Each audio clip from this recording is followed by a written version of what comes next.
had a consortium of firms that sponsored students within the course. That was because there's a shortage of people in the industry, so they're really keen to get people involved. They didn't cover all of my costs. They gave you what was called book money, and it was about £2,000 a year to top up your wallet and just help you through uni. And then they also give you a guaranteed job afterwards. So in terms of other careers, I'm not sure how available that is in other careers. But if it's something you're interested in and you like construction, then it's a really good option to help you out through uni. And then on university, another question was, did I stay in halls? Yeah, I did. I stayed in halls for the first year, met a load of really good friends. So then second and final year, I moved into a house with them. Absolutely loved halls. I know a lot of people are nervous of moving out of home and going to university. But I think that doing that, everyone basically there I know absolutely loved it. You're suddenly surrounded by all of your friends, a lot of freedom.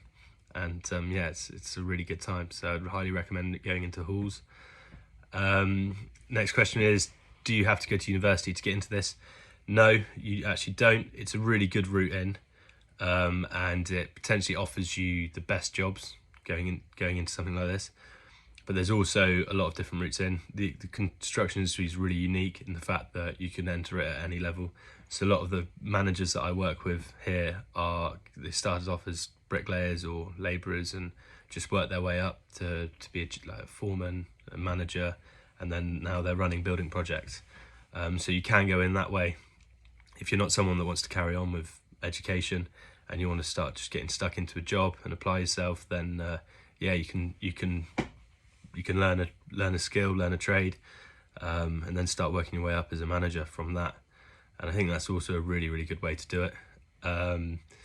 Next question is, what are my working hours like? Is it just the hours at work, or do you take your work home with you? Working hours are generally on site either 7:30 or 8 till 4:30 or 5. Yeah, so 8 till 5, so it's a bit longer than a 9 to 5 day. But if that's all you want to do, at that 5 o'clock you can switch off. Personally, I'm trying to progress my career, so I voluntarily try and work longer hours. But that's personal preference, but you don't have to. And then, do you enjoy this job, and if so, why? I absolutely love the job. I've always liked construction. I was fortunate when I was younger that my dad worked in construction, so I always knew about it. But it's really exciting. Like I said before, it's every week, every month, it changes so much. You're constantly dealing with new people and new environments, so it's really interactive. You always have to think on your feet. It's not the same thing every single day. And then the last question from you guys was, what percentage of people in this role are women, and they get paid the same? In the construction industry, there is a lower percentage of women than men, but that's something that I think is slowly changing, and women are having a much greater appearance in the industry. There was quite a lot of girls on my course at university, and they all did really well. I know if you are in contact with a lot of them, and they're working, and they're progressing at the same rate as any of the guys I know. So they're doing really well, and they also really enjoy it. And I think that women aren't out of place in the industry at all. In terms of, but that's sort of more in my review there is more in the management side of things. In terms of the on-site operatives, there's definitely a lower percentage of women doing the